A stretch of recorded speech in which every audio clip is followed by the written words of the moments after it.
नमस्कार. जय जय श्री स्वामी समर्थ. साती आसरा म्हणजे काय?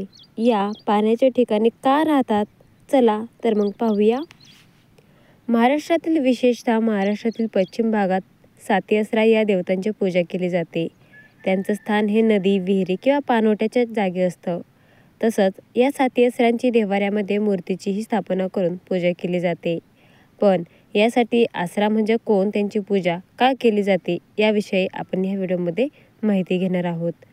साती आसरांची कथा ऐकणार आहोत. इंद्र दरबारामध्ये इंद्रांची सेवा करणाऱ्या, नृत्य गायन करून देवांचे मनोरंजन करणाऱ्या 7 अप्सरा होत्या. या 7 अप्सरांना नृत्य गायनासाठी साथ देणारा एक वादक होता. एकदा इंद्रदेवाने इंद्रसभेमध्ये देवलोकांना संमोहित करण्याची जबाबदारी या 7 अप्सरा व वादकावर सोपवली. ठरल्याप्रमाणे इंद्रसभेमध्ये नृत्य गायन सुरू असताना वादकाच्या मनात नृत्य करणाऱ्या एका अप्सरेविषयी वासना निर्माण झाली. त्याच वेळी नृत्य करणारी अप्सराही त्या वादकाकडे आकर्षित झाली. दोघे एकमेकांकडे बघत बघत नृत्यवादन विसरून गेले. त्यांचे भान हरपून गेले. सारे देव सभा त्या वादकाकडे व अप्सरेकडे पाहू लागली व कुजबुजू लागली. त्या वादकाच्या व अप्सरेच्या कानावर कुजबुज ऐकू येताच ते भानावर आले. वादकाने तबला वाजवण्यासाठी तबलावर थाप मारली तर तबला फुटून गेला. अप्सरेने ठेका धरण्यासाठी पाय आपटला तर चाळ तुटून गेले. भर इंद्रसभेमध्ये इंद्रदेवाचे असे झाले. इंद्रदेवताची देवतांना संमोहित करण्याची योजना निष्फळ झाली. देवसभा उठून गेली. इंद्राला राग अनावर झाला. त्याने 7 अप्सरांना नरक कुंडामध्ये जन्म घ्याल असा शाप दिला. तर त्या वादकाला हत्तीच्या शेणात किडा होऊन पडशील असा शाप दिला. ते सर्वजण पश्चातापाने इंद्रदेवाची क्षमायाचना मागू लागली. दिलेल्या शापाला पुष्प मागू लागली. तेव्हा इंद्रदेवाने 12 वर्षे शाप भोगल्यानंतर पृथ्वी तलावावर बिनपापी मनुष्य रूपात जन्म घ्याल असा उशाप दिला. ते सर्वजण शाप बघू लागले. बघता बघता 12 वर्षाचा काळ संपत आला. एका गावात एक महादेवाचा नसीब भक्त राहत होता. तो आता म्हातारा झाला होता, पण त्याला मूळ बाळ नव्हते. महादेवाच्या भक्तीचे फळ म्हणून 12 वर्षे शाप भोगून त्या 7 अप्सरा महादेवाच्या भक्तागिरी जन्मल्या. एका मागोमाग एक अशा दरवर्षी 7 जणींनी म्हातारी झालेल्या महादेवाच्या भक्तांच्या बायकोच्या पोटी बिनपापी मनू रूपात जन्म घेतला. या 7 जणी आता दिवसा मासाने वाढू लागल्या.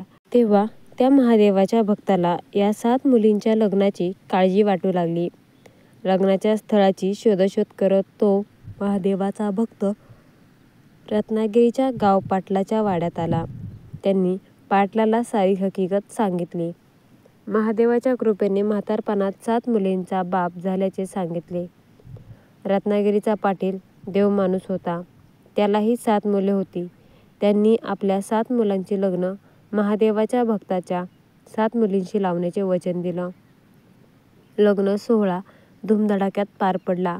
थोरली सून 7 वर्षाची तर सर्वात धाकटी सून 7 महिन्यांची असा 7 सुनांचा पाटलांच्या घरी नांदू लागल्या. त्याच पाटलाच्या वाड्यात एक विधवा धनगरीण चाकरीला होती. पाटलाने त्या धनगरीचे लग्न लावून दिले होते. पण दुर्दैवाने लग्नाच्या मांडवातच त्या धनगरीणीचा नवरा मेला होता. विधवा बाईचा जिणं म्हणजे नरकच जणू. म्हणून ती विधवा धनगरीण पाटलाला भावाप्रमाणे मानून, पाटलाला भाऊ मानून पडेल ते काम करून पाटलाच्या आसऱ्याला जनावरांच्या गोठ्यात राहत होती. हत्तीच्या शेणात किडा होऊन पडलेल्या वादकाला इंद्राने एकदा विधवा धनगरीणीच्या पोटी पिण्याच्या पानातून सोडले. त्या विधवा धनगरीणीला आता दिवस गेले. पोट वाढू लागले. हा हा म्हणता गावभर चर्चा सुरू झाली. गावाने पाटलावर संशय घेतला. पाटलाची नियत बदलली असा सारा गाव बोलू लागला. गावच्या पंचांनी पाटलाला दोषी ठरवून दिवसभर वाड्याच्या दरवाजावर बंद ठेवायचा व काही काम असल्यास फक्त रात्रीच गावात फिरायचे अशी शिक्षा दिली. देवमाणूस पाटलावर खोटा आळ आला.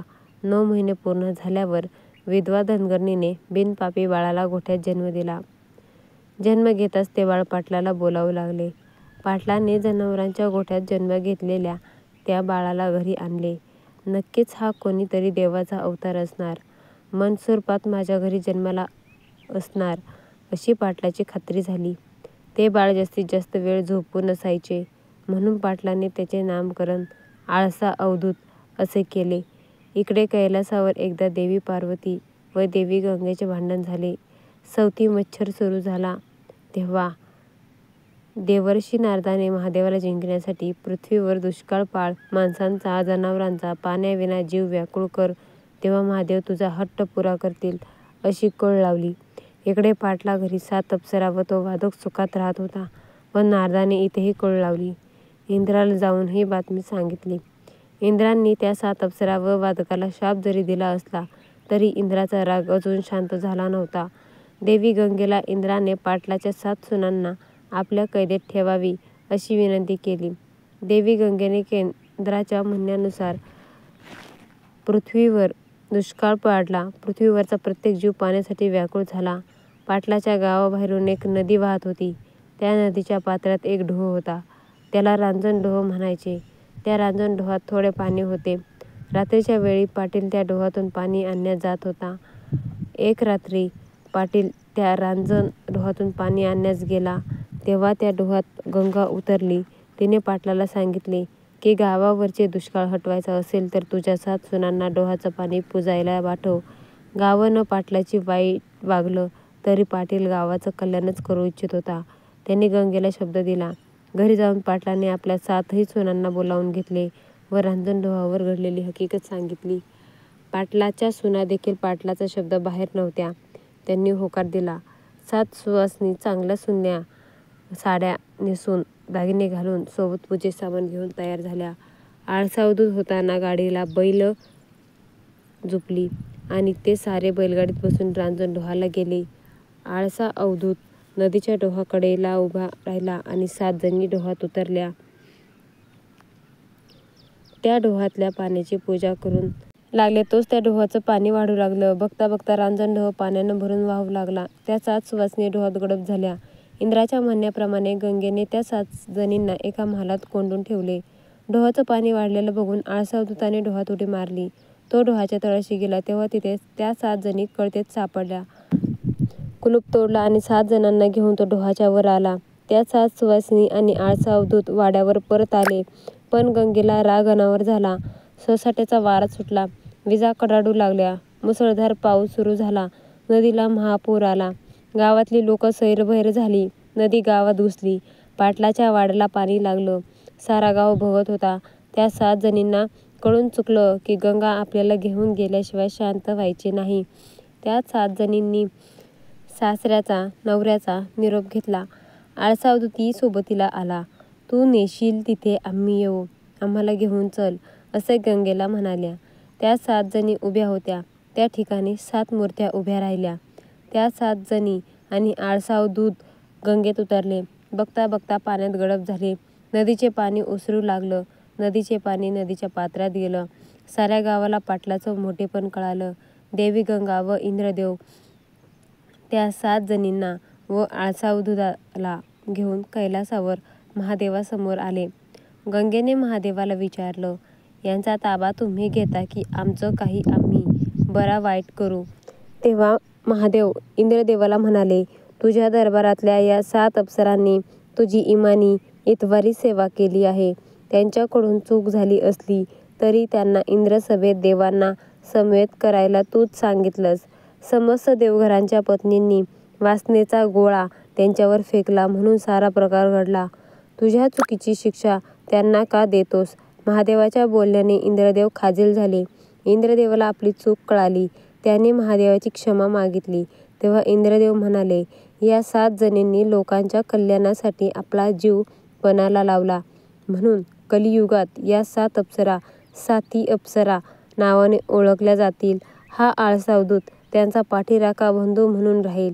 कलियुगी भूमितलावर तुम्हाला देव म्हणून पूजलं जाईल. भूमितलावर जिथं गंगा आहे म्हणजे जिथे जिथे पाण्याचे ठिकाण आहे तिथे तिथे तुमच्या 7 जणींचे वास्तव्य राहील आणि पाणवट्याच्या काठावर तुमचा पाठीराखा बंधू आळसा अवधूत राहील. तुम्ही अजून कुमारिका आहात, पण लग्न झाल्यामुळे सुवासिनी देखील आहात, म्हणून तुम्हाला कुमारिकांचा व सुवासिनींना दुहेरी मान मिळेल. सुवासिनी तुमची पूजा करतील, त्यांच्या नवसाला तुम्ही पावाल, त्यांच्या संसारात सुख समाधान द्याल, असा इंद्राने त्यांना वर दिला. भगवान महादेवाने देखील तथास्तु म्हणून त्या 7 असुरांना व 8व्या आळसा अवधूताला आपल्या शेजारी स्थान दिले. अशा प्रकारे 7 आसरा कलियुगी देवता झाल्या. अशा या 7 जणी 7 आसरा सर्वांचे कल्याण करत ह्या नेहमी पाण्याच्या आसपास, पाण्याच्या आतमध्ये राहतात. या एक प्रकारच्या गौण देवता असून कोणाला त्रास देत नाहीत. पण कोणी अभक्ष्य-भक्षण किंवा अपेय पान करत असेल तर त्याला धडा शिकवतात. पाणवठ्याकाठी बसून दारू वगैरे पिणाऱ्यांना किंवा काही वाईट उद्देशाने फिरणाऱ्यांना त्या त्रास देऊ शकतात. कधी कधी कोणाकोणाला अचानक दिसू शकतात, पण लगेच अदृश्य होतात. आसरा हा अप्सरा शब्दांचा अपभ्रंश आहे. यांना माऊल्या देखील म्हटलं जातं. या पाणवठ्याजवळच राहतात. या पाणवठ्याजवळ म्हसोबाचे ठाणे असते. काही जण त्याला गवळीबाबा असेही म्हणतात. श्री स्वामी समर्थ. जय जय स्वामी समर्थ. मित्रांनो, तुम्हाला माहिती आवडली असेल नक्कीच कमेंट करून कळवा. तसेच व्हिडिओला लाईक करा आणि अशाच नवनवीन माहितीसाठी आपल्या चॅनलला सबस्क्राईब करायला विसरू नका. धन्यवाद. जय जय श्री स्वामी समर्थ.